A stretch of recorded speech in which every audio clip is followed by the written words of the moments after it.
So I've recently become a fan of the Monster Hunter series. And let me tell you, Monster Hunter Wilds has been a roller coaster of emotions. I'm 15 hours in. I'm on the part where the game opens up. This game takes a while to get good because the opening 10, 12-ish hours of story is handled so poorly where it's just constantly getting in your way. It's not giving you what you want in a Monster Hunter game. We're just walking right now. Why? What is the difference between this, Adam? Why aren't we just running? Like, what's the difference?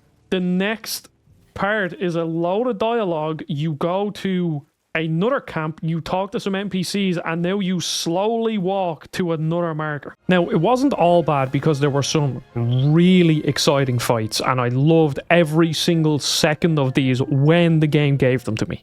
Oh yeah, oh my god, he's done.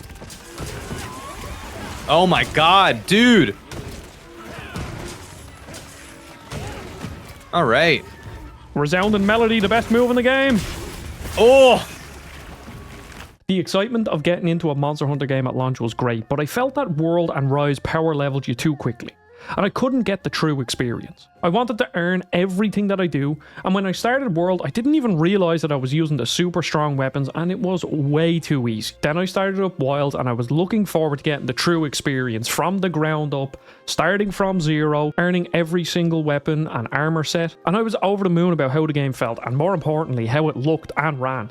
Because they did a lot of work since the beta build. I was going into Monster Hunter Wilds a bit apprehensive because the beta build wasn't very good, it looked really ugly, and it ran like crap. And now the full release can run at a solid 60 FPS, even if the 60 FPS mode does look really ugly. But the best way to play it is actually on the 120Hz mode at a capped 40 FPS. It looks pretty good, and 40 FPS is a great middle ground. Man, I think this looks pretty good. Oh no, it is a massive improvement since the beta, which I was not expecting. All right. Yeah, I thought so. Yep. I'm okay. What I'm mode glad are you you're playing saying it on, Jake? I'm playing it just 30 frames per second, high resolution. Yeah. No muss, no fuss. Because I'm playing it at the 40 FPS on 120Hz mode. I discovered that for some reason these games, the 30 frames per second doesn't bother me. I don't know why.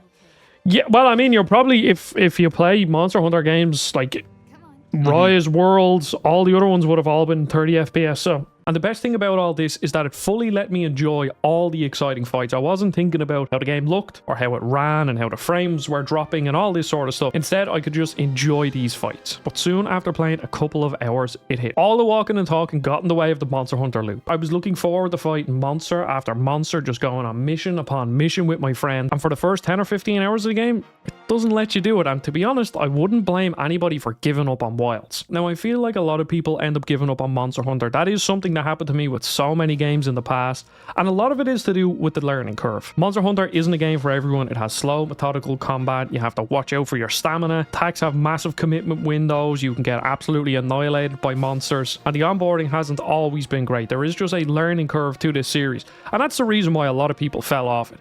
And here in Wilds, I feel I actually did a really good job with the onboarding for the majority of the game.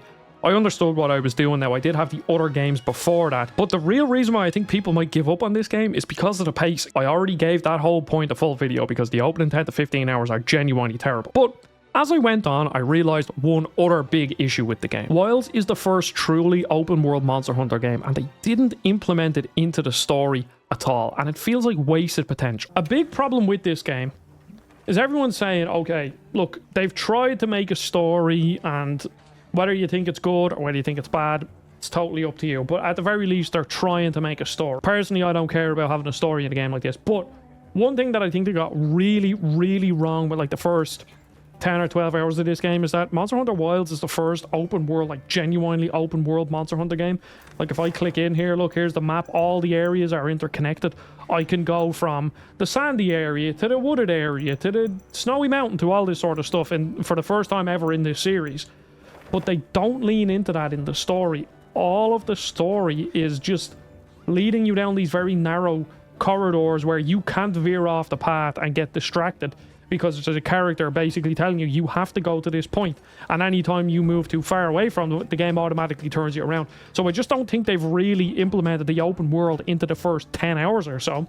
But then once you get past that and you sort of beat the game, there's still a couple of chapters of story for me to do. You get here, look, if I go into my mission info, so I'm on chapter 4 too, It just says investigate the regions and raise your HR, which is your hunter rank. And how you do that is by doing missions or just killing monsters out in the wild.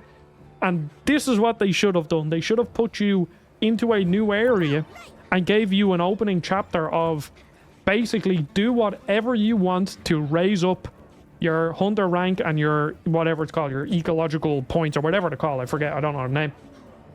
And then you could have just done what you want and you could have fell in love with the world by exploring it, because that's what all the best open world games do. Like, they've leaned into this open world nature of this game, but they didn't implement it into the first 10 hours, which doesn't make any sense to me. When I think of the best open world games, I think of games that allow you to get lost in the world, whether it be the tranquility of Breath of the Wild or the tension of Elden Ring.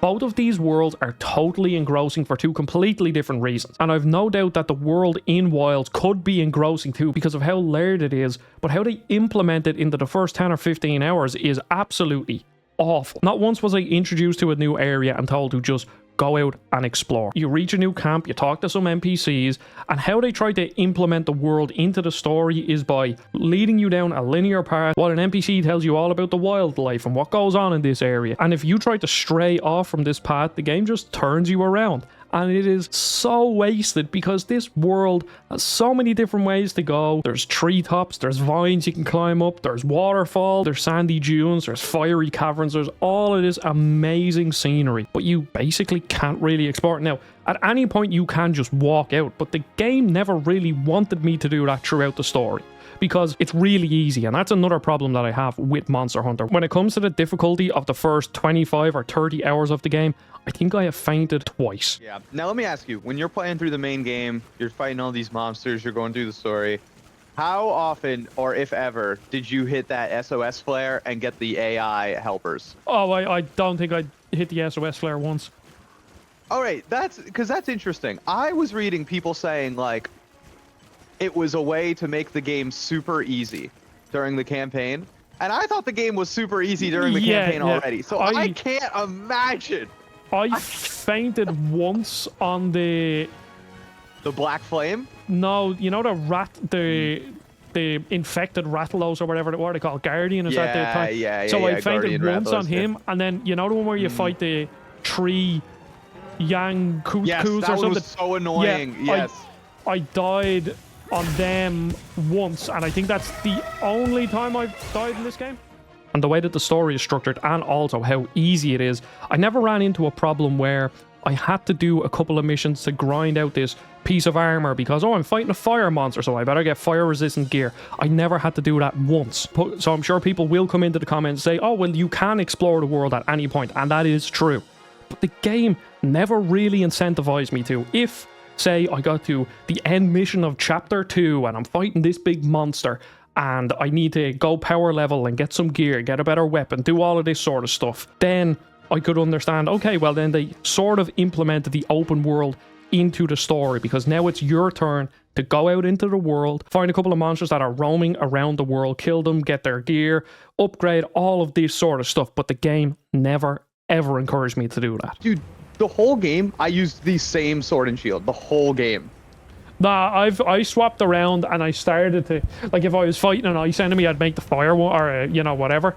But I don't actually think it made... Yeah, I don't think it made much of a difference, to be honest. I reckon, do you want to kill one of these Guardian Rathalos or something? That was a cool fight. Sure, yeah. Yeah, cool. My whole thing was that my weapon didn't have an element on it. It was just the strongest one. Yeah. And I just never had to... There was just no reason, really, for me to change it. So I didn't... And it's funny, I'm, like, looking at, like, the defense of a lot of this gear right now. And I'm like, man, I don't know. Like, why would I ever change what I'm wearing? Like, yeah, it really doesn't seem... See, that, I think we'll see as I go along and do more of these harder quests, but I think that actually might be a problem with the game, that it is a bit, you know, definitely is a bit easy. And it's funny, I don't even know if it's, like, if easy is the right word, because I just wish there was, like, a bigger difference in some of these gear numbers. It feels like they're all the same. Yeah. Well, see, that's what I mean with the difficulty. It feels like so far anyway, if you're fighting a fire enemy, you don't need, like, fire resistant gear. I fought fire enemies with normal gear and it was fine. And I've also fought enemies with that say are weak to lightning, and I didn't use a lightning weapon and it was fine. And the most confusing thing about this is that the final 2 chapters prove that they have it in them to make the proper Monster Hunter loop that we were looking for, and also implement the world and the missions into the story. So once you get onto chapter 4 and 5, you are given missions where the only objective is to raise your hunter rank, and you do that by randomly walking around the world and fighting monsters or posting quests or whatever you want to do. So the world is your oyster. And in those final 2 chapters, I found myself falling in love with the game. Yes, it's still very easy, but that's when I started to get the Monster Hunter loop. And what I would have liked to see, because I do like to make my videos constructive, is if every single area you were introduced in chapter 1, 2, and 3, the first mission in each area is to just raise your hunter rank. So then it gives you a reason to go out into the open world and then get acclimated to the locations. And then you start to do a mental map of, oh yeah, I know how to get here. Because after 10 or 15 hours of playing Monster Hunter Wilds, I had no sense of direction on the map or where things were, or maybe where this monster spawns, because the game doesn't teach you that. It doesn't implement that exploration either organically or forced into it whatsoever. So you're just stuck there basically going from point A to B and fighting monsters the way the old Monster Hunter games were set up, instead of implementing the open world into the loop of, oh, go explore and you'll find this monster, or go explore and you'll find this cool item or hidden resource node or whatever you're looking for. It just wasn't brought into the game whatsoever. And don't get me wrong, the missions still give you these organic sort of situations where it feels like, yes, it might have been a bit scripted, but kind of pulls the wool over your eyes. In one mission, we were walking into a cave following a monster. It got intercepted by another monster and they started fighting each other, and it was probably the coolest moment in the whole story, and it wasn't scripted. There was no cutscene, none of that stuff. Oh, Jake, we have a monster in here that I've never seen. Oh, fun. Oh, yeah, cool. I've never seen this guy. Oh, this is That's deadly. Sick. Yeah. Oh, he's webbed up. Do you see this? Oh my god. Oh shit. Oh shit. Oh, this is, yeah. Oh yeah. See, why? Eat him. This is another thing that I don't understand about the story. Why don't they just show you stuff like this as you're randomly walking around? It's so disconnected from what's good about the game. It's insane. I don't know. Man, that little Spider-Man going in there and taking him down. That's crazy. Oh shit. He went all the way down there?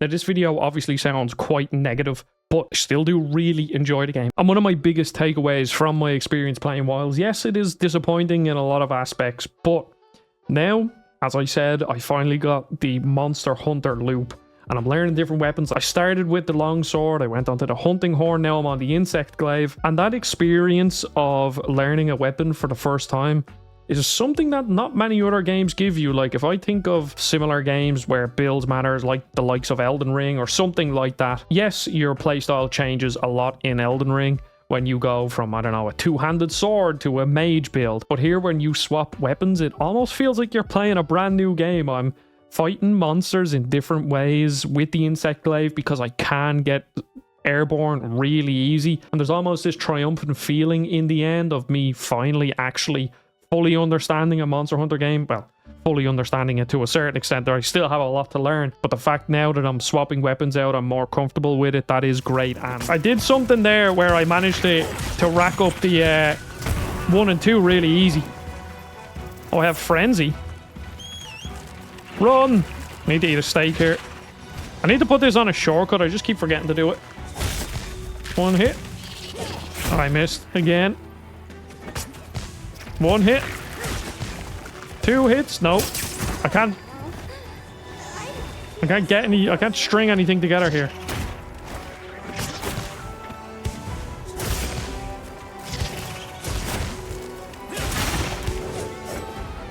Oh yeah. Okay, we're fully charged up here. Oh no. Oh no.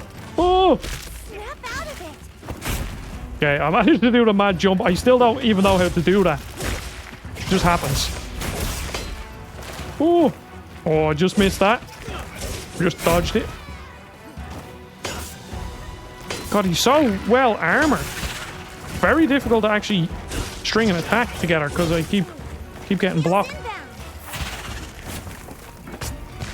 But where he isn't armored is his back. There we go again. Why does that happen sometimes where...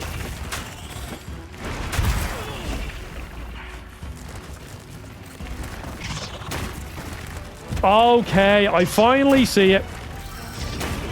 So what I have to do is that and hold R1.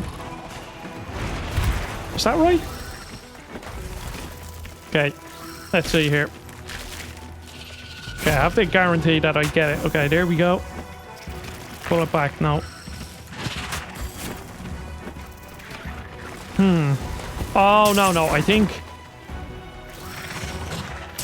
because... Oh, no. I'm stuck. I think because that little tiny bar above or to the right of my bug thing on the UI there is low means I can't do it. Let's see. Oh, crap.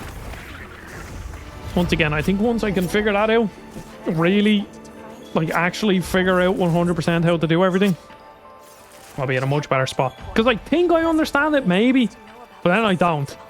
And then I'll work for ages, I won't get any numbers, and I'll be like, what the fuck am I supposed to do here? And then I'll get all the numbers, I'm like, oh yeah, I think I have it now. And then I'll realize, no, that's not how I do it. I don't know. I'm sort of like flapping in the wind, trying to figure it all out. So this was genuinely a roller coaster of ups and downs. One minute I loved the game, the next I wasn't really too keen on it. And I think to cap it all off, Monster Hunter Wilds is a game that I like. I had a fun time with it. I will certainly play more, but I don't really like it as much as I was hoping.